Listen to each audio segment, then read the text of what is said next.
Gamers of Reddit, what is the stupidest game mechanic you have ever seen? Quick time events that can hinder one's progress in the game, especially if the game has no quick time events and they randomly threw one in. Splinter Cell Blacklist has one at the very end boss fight. It has very strict rules about it. If you mash the button you die, but if you tap the button once you live, yet you won't know this until you die a few times. It's freaking stupid.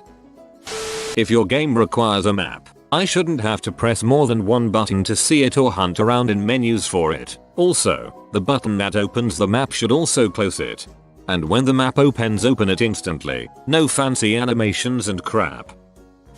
In stealth games, getting detected by one alone enemy in a back room and then every single enemy in the entire building knowing exactly where you are and b. having perfect aim.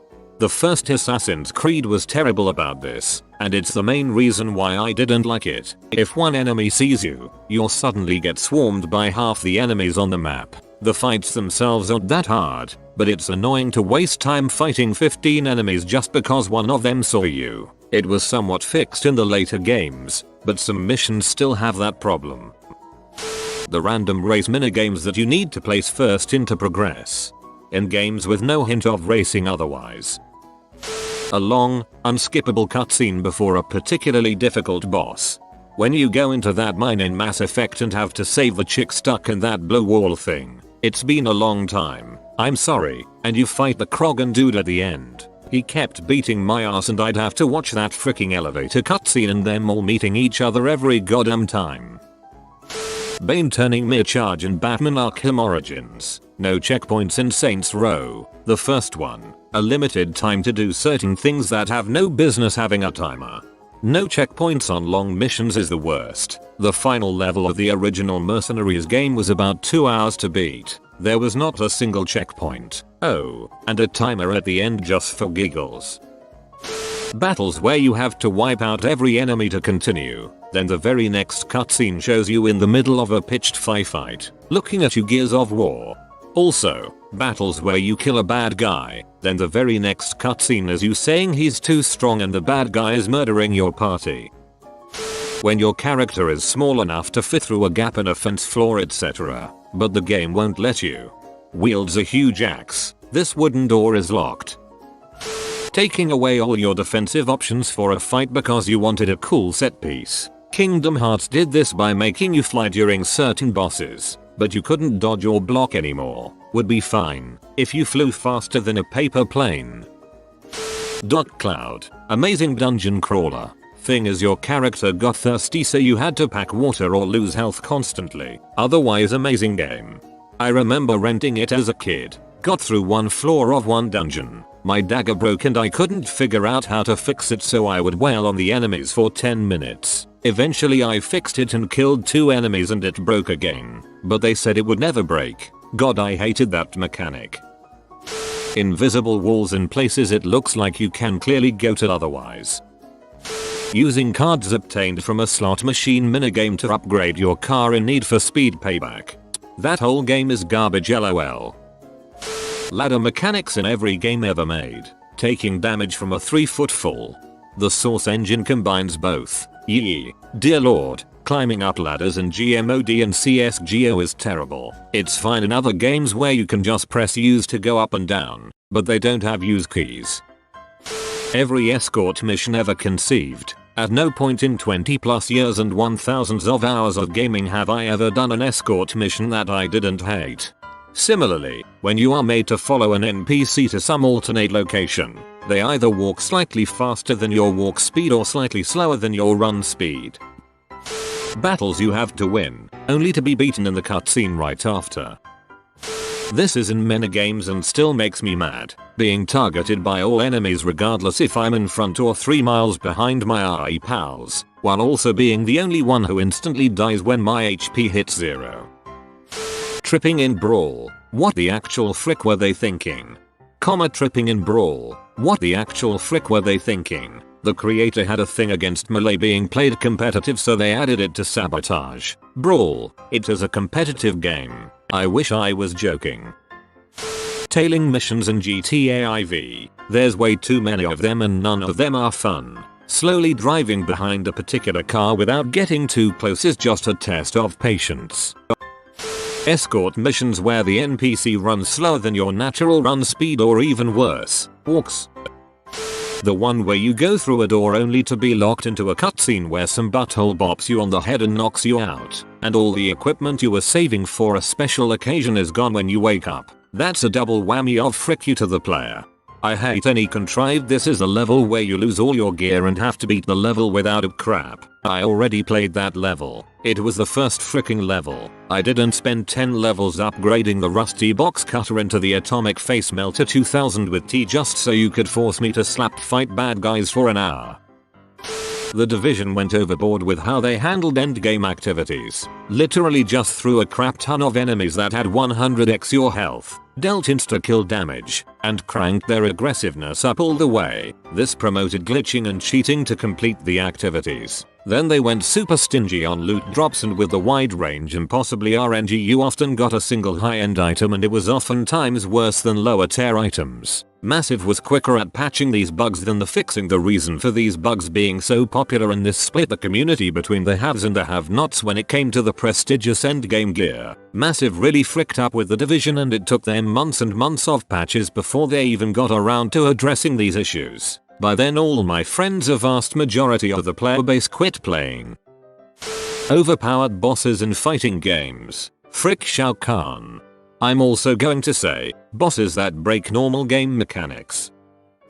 Keeping the manual save points, which are few and far between in the mobile version of Final Fantasy VII. On a home version it's okay, but on a mobile device where you might get a call that results in the game being closed the next time you switch back to it, or just generally put your phone away before you can find a save point, is freaking dumb. They got FFIX right in this regard. Still waiting for FFVIII. I didn't know this would be my favorite answer till I read this. Can confirm, I am currently playing Sephiroth's Past is the worst on the phone version. No saving. Rubber bending in racing games. If I'm so good I can pull way ahead of my opponents, I should get to enjoy the moment. Also, Super Mario Kart has AI that actively cheat. Crafting. When you can craft something which is not a consumable and which you can also buy, and you need to buy some of the materials because you wouldn't find them. Also weapons that break way too fast with time usage. Do that with attachments to the weapons, so I can customize my weapon. Hey look man, I found this sword of ultimate anal annihilation plus 1000% DMG plus 95% crit chance plus poison plus lifesteal. It's so awesome I can literally kill the whole planet with 3 blows. Durability 0.000000001%. When you try to pick up some loot, but your inventory is full, and the game doesn't even let you swap out your inventory and the thing you just tried to pick up is gone forever. The obligatory "this part is different than the other parts" section, the escort mission, the vehicle level, the manning a giant turret minigame, the all of a sudden and only for this section precision jumping is required part, so that maybe went off the rails at the end. And some of these things can be done really well, but usually I'm using a spotlight to kill evil bats in a dune buggy that can for some freaking reason not drive and have a light on at the same freaking time. One thing I hated about XCOM 2 was the low level enemies scaled up HP when you got better weapons. Oh, you got mag weapons that do 3-4 more damage. Well guess what? Now you're fighting heavy advent troopers that have 4 more health. Like it's not hard to kill them at this point, and there is still reasons to upgrade your weapons. It's just a huge buzzkill to see the low level bad guys still take 2 shots to kill, even after getting better weapons. Ah yeah, that's why I hate enemy scaling. It gimps your sense of progression. I'm fine with newer, harder enemies showing up, but leave some of the original low level ones around so you can see how far you've come. Tailing missions. No one in real life is as suspicious as those people. OMG, they are the worst, especially when they incorporate some sort of vicinity mechanic. Like I'm following someone in GTA in a car, yet being directly behind him. Like in normal freaking traffic is for some reason suspicious, but me driving 3 miles per hour with a 100-meter gap between us isn't. In Shadow of War, You have to click to pick up items that enemies dropped. That, in and of itself, is not a terrible mechanic. Annoying, but not uncommon. But the fact that they made a level up perk that made it so you just had to walk over items to pick them up, that's just crazy. Abilities shouldn't be annoyance removers. They should make you more badass. Hit flinch, when it's really overdone, really grinds my gears. Used to play a lot of Dirty Bomb but took time to play other games, and after watching some footage on YouTube explaining what hit flinch is, I noticed how bad it was when I returned to Dirty Bomb, and honestly it was a rude awakening. It's one of those favor the shooter mechanics and I despise it. You would have really gotten a kick out of the early Dark Souls 3 discussions. There was a stat called resilience or something that no one could figure out what it did. Some though it reduces hit flinch, others though it gave more iframes after rolling. Then a patch comes out 3 months later and turns it on as a stat. It literally did nothing before that. Unskippable cutscenes. Freaking malaria. Far Cry 2 seems to be one of the most polarizing games in the community. Like how some people like the weapon jams and malaria and some don't. Personally, I love the jamming animations because you can feel the frustration from the guy when he's banging on the gun in the middle of a fight. It really adds to the game emo. I got Destiny 2, and wow, you need to walk a lot until you find one of those bikes. Why not giving the bikes from the very beginning? Go to stretch out that content. Holding a button to turn a wheel or open a door, it adds nothing to the game experience. Really just a waste of time. I'd much rather press a button and be on my way. In the long run it doesn't make any difference. I just think that it's annoying to have to wait a few seconds to do something trivial. My guess is that they were trying to hide the fact that they are loading what is behind that door. That said, they could have just had you press the button and then wait for the wheel to spin and the door to open. Higher difficulty modes just hiking up enemies' health, making them bullet sponges, while lowering yours to the point where someone sneezing at you will kill you. It doesn't make the difficulty more fun, just more frustrating. Elder Scrolls games are always guilty of this, and I always download a mod that makes it so that the higher difficulties lower both enemies' health and mine. My LVL64 character in Borderlands 2 has 95% damage resistance, dies in 3 hits. Quick time events for boss battles. Shadow of Mordor, that final boss battle sucked. Paying more money to play a game you already bought. Not putting autosave into an engrossing game, so you forget to save, and when you die, you're done for. Really crappy item durability in games that it doesn't make sense in. Hiking up enemy HP ridiculously high for no reason when you get to the end game content, therefore making your weapons break way more often. Glares at Witcher 3 angrily. I just installed a mod to get rid of weapon durability in Witcher 3 because I felt it was a mechanic that detracted from the game's experience rather than added to it. The aspects of games where if you miss something at some point you miss it for the rest of the game. I appreciate there being super hidden items, but in no way should I be forced to suffer for missing it at some point. An example of this is in Final Fantasy X with the stupid Albed primers. Monster Hunter series, the egg quests.